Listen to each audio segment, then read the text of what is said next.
My psychopath sister told me to calm myself, and my mom encouraged her, so I tried to silently escape the house. My mom caught me and did everything she could to stop me, plus 3 updates. When I told my abusive mom I wanted to move out of her house for college, she started literally bawling her eyes out and screaming that I don't love her. My sister walked in and asked what happened. My mom screamed that I don't love her and want to move away. My sister took out her phone and, completely unprovoked, sent me the following DM. "You dumb bitch. I hate you. You're trash and I'm glad you were robbed. No one loves you and no one ever will. And how dare you make my mom upset. She was kind to you all her life and all she wanted was for you to stay. You're never going to be anything, and I know you've been feeling like unaliving yourself, so why don't you actually go and do it? No one will care. Your boyfriend broke up with you last year and I think that goes to show no one cares about you. I hope you get raped again, but I should stop talking before you call the cops on me like you used to do to mom when we were kids. There's so much I'd love to say to you, but I don't want to be a bully." When I read that, I started crying, and when my mom saw me crying, she started laughing uncontrollably and calling my sister hilarious. "You're going nowhere," my mom said to me before walking away. I wanted to leave immediately, but I didn't even know where to go. I tried to calm down, tried to think, but then my sister walked back into the room. She had this smug look on her face. She stopped in front of me and just stared, like she was daring me to say something. "What's wrong?" she asked, her voice dripping with fake concern. "Did I hurt your feelings?" She didn't wait for me to answer. "Oh wait, I forgot. You don't have any. You're just this empty shell who thinks everyone owes her something." I didn't say anything. I didn't trust myself to speak. I knew if I opened my mouth, I'd either scream or start crying again, and I didn't want to give her the satisfaction. She leaned in closer, lowering her voice. "You're such a pathetic little crybaby. No wonder no one wants you around." Then she moved behind me, and before I could react, she flicked the back of my head. I stumbled forward a bit, and she laughed. "Oops," she said mockingly. "Sorry, didn't see you standing there." It stung, but I didn't turn around. I just stood there, my fists clenched, trying to hold it together. I felt trapped, like I couldn't even move. She leaned in again, her breath against my ear. "You know,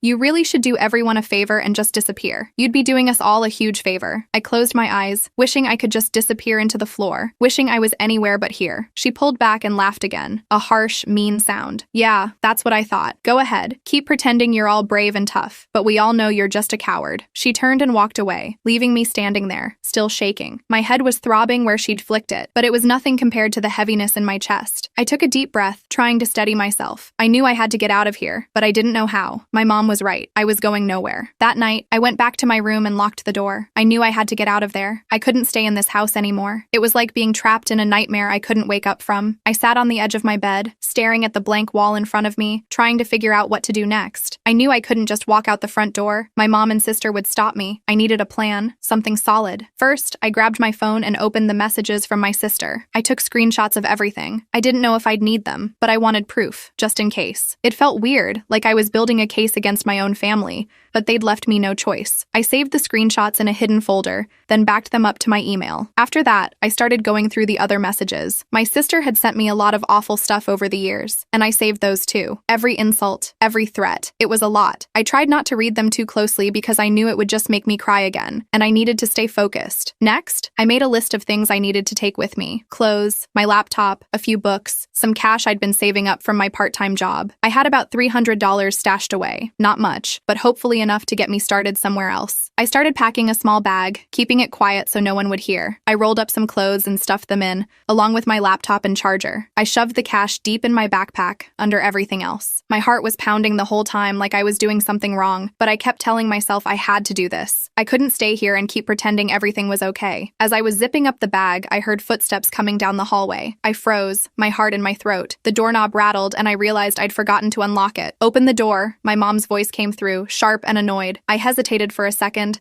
then forced myself to get up and unlock the door. She pushed it open and stood there, arms crossed, glaring at me. Her eyes flicked to the bag on my bed, and I could see the realization dawning on her face. "What the hell do you think you're doing?" she demanded. I tried to stay calm, tried to think of something to say, but I could feel the panic rising in my chest. "I'm just packing some stuff," I said, my voice shaking a little. "For college. I just wanted to be ready." "Don't lie to me," she snapped, stepping into the room. "You think you're leaving? After everything I've done for you, you're just going to walk out?" I swallowed hard, my mouth dry. "I'm not trying to leave right now," I said, forcing a smile. "I was just getting things together. I'm not going anywhere." She didn't believe me. I could see it in her eyes. She took a step closer, her face inches from mine. "You think you're so smart, don't you? Think you're going to run off and have this perfect perfect little life? Well, you're not. You're not going anywhere. I know, Mom, I said, keeping my voice soft. I know. I'm staying here. I'm sorry. I hated saying it, hated pretending, but I knew if I didn't, she'd make everything worse. She looked at me for a long time, her eyes boring into mine like she was trying to see if I was lying. I forced myself to keep looking back, to keep my expression calm. Finally, she stepped back, her lips curling into a sneer. That's right, she said. You're not going anywhere. You belong here, with your family. Don't you forget that. I nodded, trying to look as defeated as I felt. I won't forget, I said quietly. She gave me one last glare before turning and leaving the room, slamming the door behind her. I let out a shaky breath, feeling like I'd just run a marathon. My hands were trembling as I finished packing, stuffing a few more things into the bag. I wasn't going to let her win. I wasn't going to stay here and let them destroy me. I didn't know how I was going to do it, but I was going to get out of this house. I had to. Even if it meant sneaking out in the middle of the night, I was going to leave. I wasn't going to let them break me anymore. I'm escaping this house, and I don't care what I have to do in order to do it. Something I should also mention is that I have been able to secretly contact an acquaintance of mine. I told her about my family situation, and she and her family kinda know my mom, and they told me they would be willing to take me in if I made my way down to them, and didn't tell anyone where I was staying. That's where I'm going. Update 1. My hands are shaking, but I am on the way to a domestic violence shelter. I am very afraid. The family who was going to take me in said that my mom is way too scary when she's mad, and in case she finds out where I am,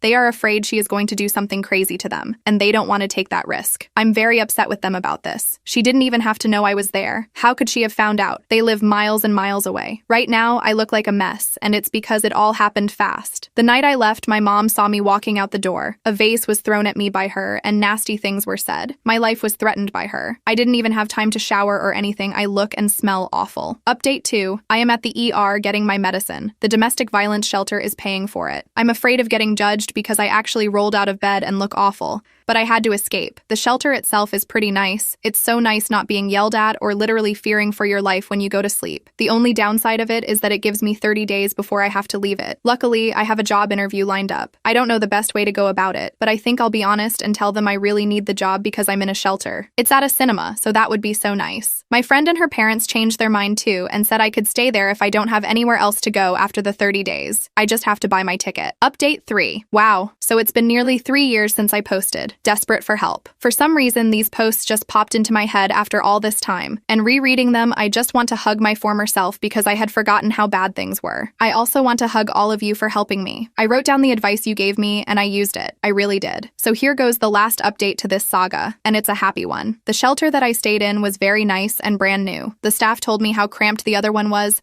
so I'm very lucky that I arrived when I did. After the first day, my nerves relaxed, and I could just breathe. There were about 7 other women there, and we each had our room with a nice bathroom. I was the youngest there, and the other women gave me advice about life, and they even did my makeup for interviews. We each took turns cooking, per the rules, and we developed a nice rapport. The staff was so amazing, and they also talked to me about life. I felt so safe at this place because of the security. Oh, I almost forgot. A church group came to give quilts they had made for us, and I still have mine. Sometimes I snuggle with it and think of how far I've come. I love that quilt, and I wash it very carefully. We also had group and individual therapy, which really helped. I know every domestic violence shelter experience isn't like this, but please don't be afraid to just leave when things get bad. Family abuse counts as domestic violence. I was able to find a job that paid more than the movie theater offered, and I told them that I didn't plan on going back to school in the future. Yes, it was a lie, but there was no way I could afford rent by working at a movie theater. I decided to look for my own place instead of just staying with the friend that offered because I needed stability,